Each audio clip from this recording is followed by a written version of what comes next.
कार्यक्रम में उपस्थित बहुत ही मानव सम्मान की योग्य श्रद्धेय स्वामी देवव्रत जी,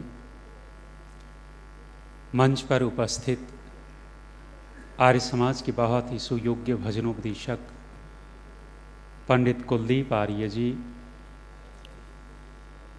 सार्वदेशिक कार्य प्रतिनिधि सभा के महामंत्री माननीय प्रकाश आर्य जी, इस जम्मू कश्मीर आर्य प्रतिनिधि सभा के बहुत ही सुयोग्य यशस्वी प्रधान माननीय नरेंद्र त्रेहान जी, मंच संचालन कर रहे सुयोग्य युवा विद्वान माननीय डॉक्टर सत्यप्रिय जी, अन्य सभी अतिथि महानुभाव, मातृशक्ति, धर्म प्रेमी सज्जनों, हमारे जीवन में हमारे निर्णयों का बहुत गहरा प्रभाव पड़ता है। यदि हमारा निर्णय ठीक हो जाता है, एक ठीक लिया गया निर्णय हमारे पूरे जीवन को सुखद बना देता है, और यदि गलत निर्णय ले लिया जाए, एक गलत निर्णय हमारे पूरे जीवन को दुख में धकेल देता है। इसलिए हमारे ऋषियों ने, विद्वानों ने, बहुत सारे लोगों ने निर्णय लिए हैं जो पाखंड में चले गए। आप जो बैठे हैं, निर्णय लिया है कि आप आर्य समाज के सिद्धांत पर आ गए। जो अंधविश्वास पाखंड वाले रास्ते पर चले गए, उनका निर्णय कैसा है और आप लोगों का निर्णय कैसा है, दोनों में अंतर अनुभव करके देखिएगा। और जब भी कभी महत्वपूर्ण निर्णय लेने होते हैं तो संतुलित मन से लेने होते हैं। असंतुलित मन से कभी भी ठीक ठीक निर्णय निकल करके नहीं आते। 3 अवस्थाओं में कभी महत्वपूर्ण निर्णय नहीं लेने होते। एक, अत्यंत प्रसन्नता की अवस्था में। दूसरा, अत्यंत खिन्नता की अवस्था में। तीसरा, अत्यंत क्रोध की अवस्था में निर्णय नहीं लेने होते। और जिस किसी व्यक्ति ने अत्यंत प्रसन्नता में अपना महत्वपूर्ण निर्णय लिया, वो दुख की ओर गया। जिस किसी व्यक्ति ने अत्यंत खिन्नता की, दुख की अवस्था में निर्णय लिया, वो भी पतन की ओर गया। और जिसने अत्यंत क्रोध की अवस्था में निर्णय लिया, वो भी गया। विचार कीजिएगा, हमारा इतिहास, हमारा वर्तमान दिखा देगा कि जिसने अत्यंत प्रसन्नता में निर्णय लिया, वहां गड़बड़ हुई है। युद्ध चल रहा था और ऐसी परिस्थिति आ गई कि युद्ध में राजा दशरथ बच नहीं सकते। जब सामने मृत्यु हो, निश्चय हो गया कि वह बच नहीं सकते, उसका चेहरा देखिएगा कैसा हो जाता है। उसकी आंखें कातर हो जाती हैं। अचानक महारानी केकई बिजली की भांति आई और ऐसे महाराजा दशरथ के प्राणों को बचा करके ले गई। राजा दशरथ को आश्चर्य हुआ। किसी के प्राणों को कोई बचा देवे तो प्रसन्न बहुत होता है उस व्यक्ति के ऊपर। और राजा दशरथ को इतनी प्रसन्नता हुई कि प्रसन्नता में निर्णय कर बैठे और निर्णय किया कि केकई, मैं तेरे को 2 वर देता हूं, जो कुछ कहेगी, जो कुछ मांगेगी, वो मैं तेरे को दूंगा। एक तो बहुत बड़ी भूल ये हुई कि मनुष्य होते हुए कह रहा कि जो मांगेगी वो मैं दूंगा। मनुष्य की औकात नहीं है कि जो कुछ मांगे वो दे। भले ही चक्रवर्ती सम्राट थे, लेकिन चक्रवर्ती सम्राट होते हुए भी उनकी एक अपनी सीमा थी। जो कुछ मांगे वो दे नहीं सकते थे।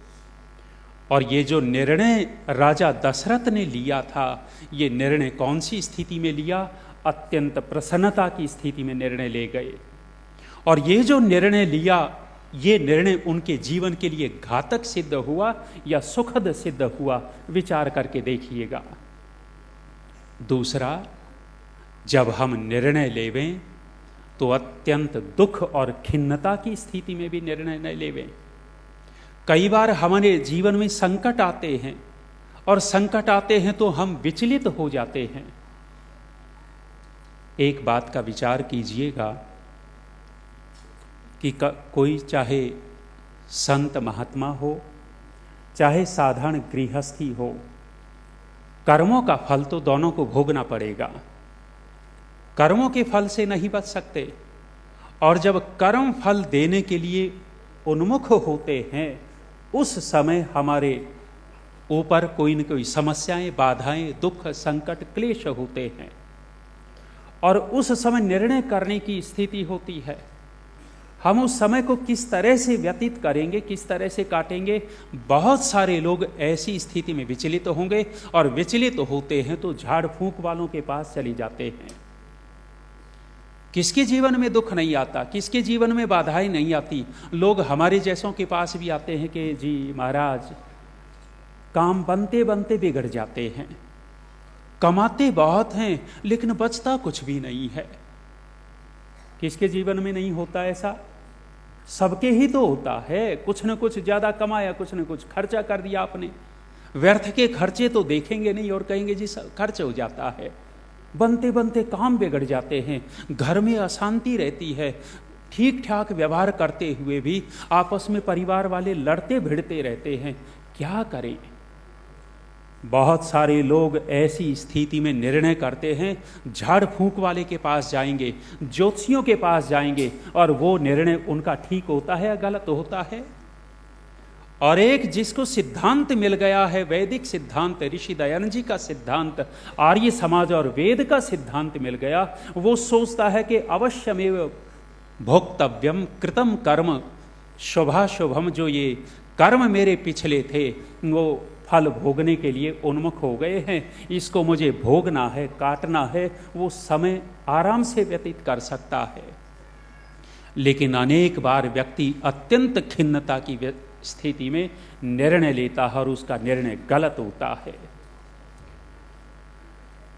अर्जुन सांझ को जब लौट करके आए, शिविर में लौट करके आए तो सब कुछ गमगीन था, सन्नाटा छाया हुआ था, और लोग अर्जुन से आंखें चुरा रहे थे। उस समय आंखें चुरा रहे थे, देख नहीं रहे थे। अर्जुन पूछते हैं हो क्या गया आज?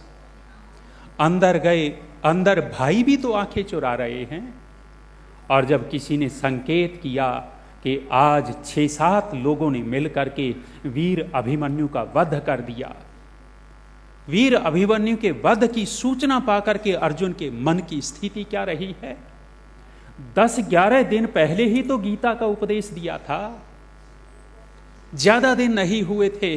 शरीर अनित्य है, आत्मा नित्य है।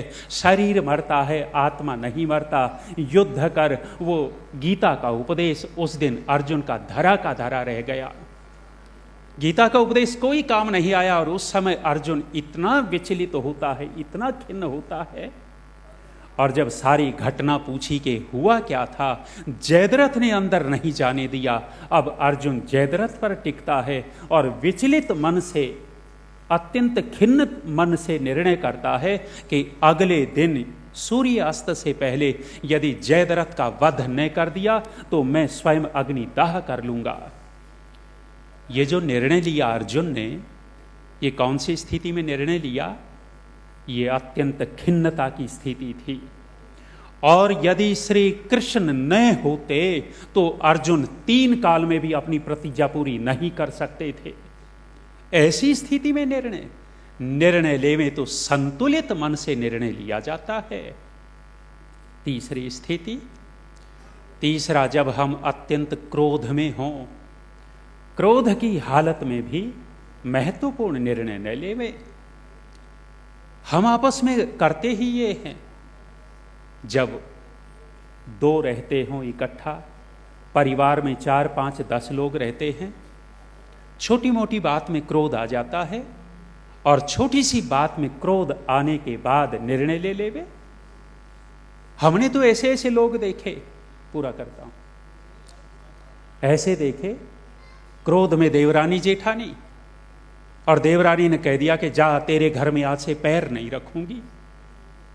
अरे तू गोबर में पैर रखेगी, कीचड़ में पैर रखेगी, अपनी देवरानी के घर में पैर नहीं रखेगी तो कहां पैर रखेगी? लेकिन क्रोध में निर्णय लेते हैं, आज से तेरे घर में पैर नहीं रखूंगी। भाई भाई लड़ते हैं, क्रोध में कहते हैं तेरे घर में पैर नहीं रखूंगा। क्यों नहीं रखोगे? पाकिस्तान में पैर रख के दिखा दो, पता लग जाएगा। क्रोध में निर्णय नहीं लेने होता, निर्णय लेवे तो संतुलित मन से निर्णय लिया जाता है। और हे आर्य भद्र पुरुषों, हमारा निर्णय बिल्कुल ठीक है, क्योंकि हम ऋषि दयानंद जी के अनुयायी बने हुए हैं। हमारा निर्णय सर्वोपरि है, क्योंकि हम आर्य समाज से जुड़े हुए हैं। जो आर्य समाज से जुड़ने का जीवन में निर्णय कर लेता है, उसका जीवन निश्चित रूप से सुखमय होता है। अंधविश्वास पाखंड से बचता है व्यक्ति, और वेद से जुड़ता चला जाता है। हमारा निर्णय बहुत अच्छा है। और हमारी आर्य प्रतिनिधि सभा के ये जो अधिकारी बैठे हैं, इनका निर्णय कितना सुखद बता रहे हैं। 35 साल के बाद ये उत्सव हो रहा है, 35 साल के बाद महासम्मेलन। और एक अकेले नरेंद्र त्रेहान जी ही नहीं, इन्होंने तो संकल्प लिया, योगेश जी ने संकल्प लिया, सेठी जी, दूसरे कितने, भारत भूषण जी बैठे, हमारे कुलदीप गुप्ता जी बैठे, और अरुण चौधरी जी का काम बहुत रहा है, सामान्य नहीं। बहन जी बैठी हैं, सुकृति जी, काम रहा इन लोगों का। सब मिलकर के महासम्मेलन कर रहे हो। बहुत बहुत शुभकामनाएं।